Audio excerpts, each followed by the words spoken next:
चाणक्य की जयंती मनाने के लिए यहाँ उपस्थित हुए हैं, उनके विषय में मैं भी अपने अन्य बंधुओं के भांति दो शब्द बताना चाहूँगा, क्योंकि अधिकतर चीज़ें बता ही दी जा चुकी हैं। उसमें से जो शेष बच गई हैं वो मैं आप सभी को बताना चाहता हूँ। इनके पिता का नाम जो है चाणक्य था और उन्हीं के नाम के कारण इनको चाणक्य कहा गया। मूल रूप से इनका नाम विष्णुगुप्त था, जो इनके पिताजी ने ही रखा हुआ था, परंतु चाणक्य के कारण इनको चाणक्य कह दिया गया। अब प्रश्न ये है कि एक साधारण व्यक्ति, एक साधारण परिवार का ब्राह्मण, जिसका राज परिवार से कोई लेना देना नहीं था, वह एक साधारण परिवार में रहता है और आज इस 20वीं सदी में ईसा पूर्व सदी के पहले, ईसा पूर्व की जो बात है उसकी बात हम आज कर रहे हैं। आज भी ये वह उतना ही प्रासंगिक है जितना कि उस समय हुआ करता था। आज भी हम अखंड भारत की कल्पना उसी प्रकार करते हैं जिस प्रकार चाणक्य अपने समय में किया करते थे।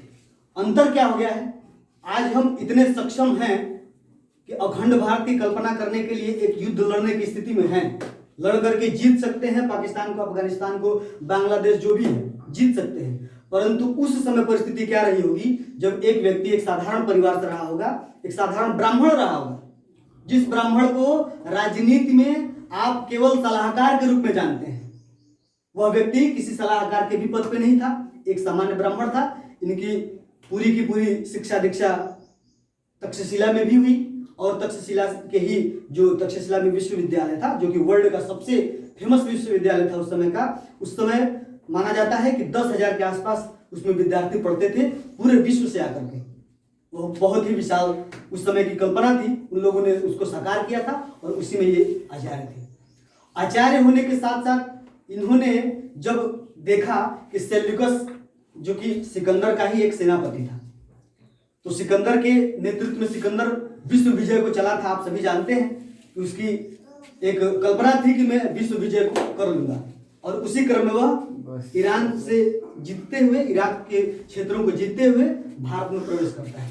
भारत में जैसे ही प्रवेश करता है उस समय तत्कालीन तक्षशिला का जो राजा था वह आंभी था। नहीं, आंभी के पहले कोई एक व्यक्ति था जो उसके पिता, मतलब उसी के ही संरक्षण में रहता था आंभी, और उसके बाद वो आंभी हुआ। क्या हुआ कि इस आंभी ने, उसका आंभी के जो परिवार वाले थे, जो शासन वाले थे, उन्होंने इसका विरोध नहीं किया। एकमात्र राजा था पोरस जिसने इसका विरोध किया कि हमारे इस जमीन पर कोई विदेशी आक्रांता आए और आकर के शासन धाक अपनी जमाए, ये हम बर्दाश्त नहीं कर सकते। इसके लिए हमें अपने शरीर में अंतिम जो रक्त की बूंद है उस तक लड़ाई करनी है। और क्या करता है पोरस, युद्ध छेड़ देता है। जब युद्ध छेड़ता है उसके कुछ समय पहले चाणक्य निकलते हैं सहायता मांगने के लिए, और उस समय जो है भारत का सबसे बड़ा साम्राज्य मगध हुआ करता था, जिसका शासक घनानंद हुआ करता था, और वह घनानंद बहुत ही शक्तिशाली सम्राट था।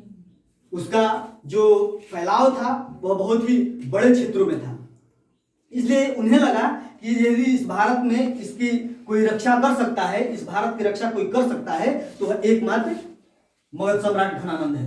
वह चले आते हैं यहाँ पर, और उसके बाद आपस में जो उन लोगों की मंत्रणा होती है तो वो बता देता है कि वो मेरे ही आमंत्रण पे आया हुआ है। तब जाकर के बहुत क्रोधित होते हैं, और जैसे ही क्रोध करते हैं उसके बाद वो कहते हैं कि उसी समय जो ये आप देख रहे हैं शिखा खोलने का जो उनका हुआ था, उसी समय हुआ था। उन्होंने कहा था कि मैं प्रण लेता हूं कि जब तक नंद वंश का सफाया नहीं कर दूंगा और अखंड भारत का निर्माण नहीं कर दूंगा, तब तक मैं अपनी शिखा को फिर से बांधूंगा नहीं। और तभी वह व्यक्ति चल देता है, और रास्ते में यही चंद्रगुप्त मौर्य बचपन में दिखाई पड़ते हैं। इन्हें शिक्षा दीक्षा तक्षशिला में वापस ले जाकर के देते हैं, और तक्षशिला में जो भी विद्यार्थी पढ़ता था, आप इतना समझ लीजिए कि आज के समय में जो जेएनयू यूनिवर्सिटी है, दिल्ली यूनिवर्सिटी है, BHU है, इस तरह की जो हमारे भारत में है, उस तरह से पूरे वह विश्व में हुआ करता था। आज आप सुनते होंगे कैलिफोर्निया यूनिवर्सिटी, हार्वर्ड यूनिवर्सिटी,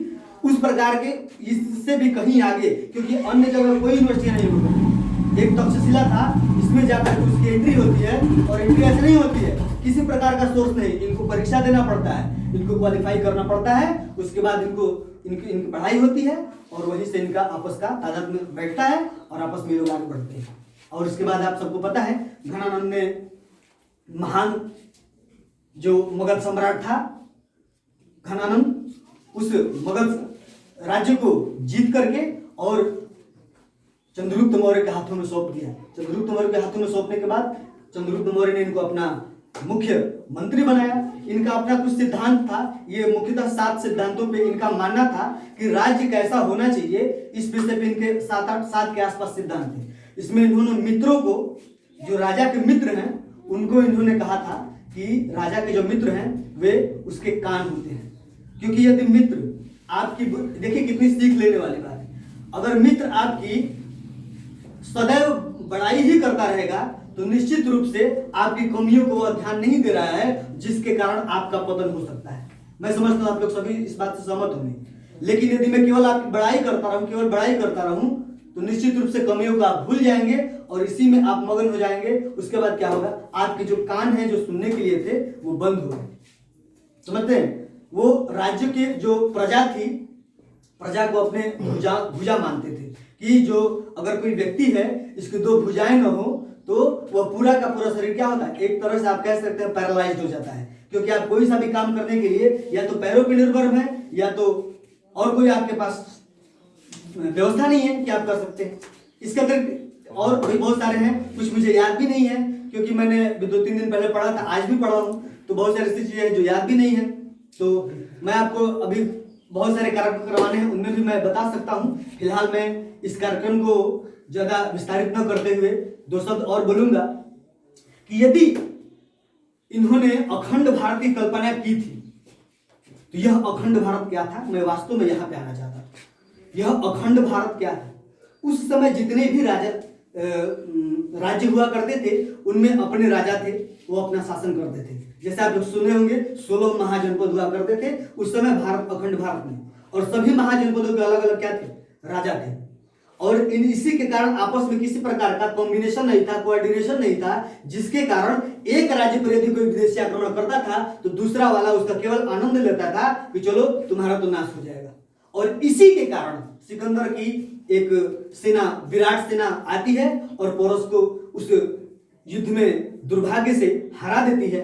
लेकिन वह वीर पोरस लड़ता है, हार नहीं मानता है। लड़ने के बाद जब उसको बंदी बनाया जाता है तो उससे पूछा जाता है कि तुम्हारे साथ कैसा व्यवहार किया जाए। तो उस वीर राजा ने कहा कि जिस प्रकार से एक राजा को दूसरे राजा के साथ व्यवहार करना चाहिए, आप भी मेरे साथ वैसा ही कीजिए। सिकंदर भी एक महान शासक था और एक वीर ही वीर की पीड़ा को या उसकी बातों को और उसके बातों के अंदर छिपी हुई जो अच्छाइयां हैं उनको समझ सकता है। उसने उस बात को समझ गया और कहा कि मैं तुम्हारी इस सेंटेंस से, जो आपने इतनी बेहतरीन बात बोली है, उससे मैं बहुत प्रभावित हुआ हूं। आप बताइए मैं आपके लिए क्या कर सकता हूं। उन्होंने कहा कि आपकी जो इच्छा कर सकते हैं, क्योंकि मैं आपकी शरण में हूं और मेरा मांगने का कोई अधिकार नहीं है।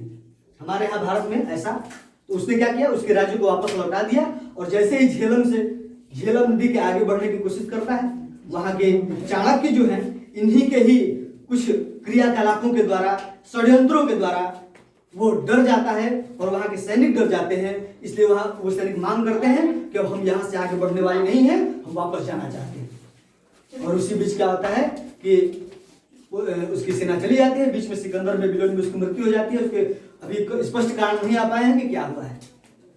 तो ये जो अखंड भारत की उनकी कल्पना थी, घनानंद को हराने के बाद उन्होंने जब बनाई, तो उसमें उनकी एक कल्पना ये थी कि कोई भी राष्ट्र का व्यक्ति हो, उसे अपने लिए, अपने राष्ट्र के लिए चाहे कितनी भी कठिनाइयां आए, उन्हें सहते हुए, अपनी समस्याओं को सहते हुए उन्हें दूर करना है। क्योंकि यदि देश ही नहीं रहेगा तो हमारे अस्तित्व का कोई अर्थ नहीं है, और यदि हमारा अस्तित्व बना है, इसका अर्थ यही है कि हमारे देश का अस्तित्व बना हुआ है। आप सभी इन महानुभाव से यही संदेश लीजिए कि आने वाले समय में यदि हमारे देश के प्रधानमंत्री यह आग्रह करते हैं कि हमारा देश आत्मनिर्भर बनना चाहिए, हम सभी आत्मनिर्भर बने, लोकल को वोकल बनाया जाए। लोकल को वोकल बनाने का मतलब क्या है, यदि आपके गांव में किसी प्रकार का कोई भी चीज उत्पादित हो रहा है, जैसे मनीष राय है, हमारे यहाँ पत्तल का उनके यहाँ व्यवसाय चलता है, तो मैं मानता हूं कि यदि अन्य जगह आप लेते हैं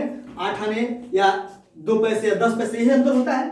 अगर इतना सस्ता कहीं और मिलता है तो वहां न जाकर के आप इन्हीं के यहाँ जाइए, क्योंकि आपका गांव यदि बढ़ेगा तो आप बढ़ेंगे, और आपका गांव बढ़ेगा तो आपका क्षेत्र बढ़ेगा, जिला बढ़ेगा, राज्य बढ़ेगा, देश बढ़ेगा। इस आत्मनिर्भर भारत की कल्पना को आप सभी साकार कर सकते हैं। इसके लिए मैं आप सभी को एडवांस में बधाइयां देता हूं और आप महानुभाव के चरणों में प्रणाम करते हुए अपनी वाणी को विराम देता हूं।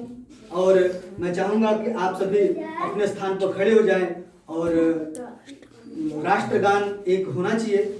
क्यों राष्ट्रगान हो जाए? सावधान।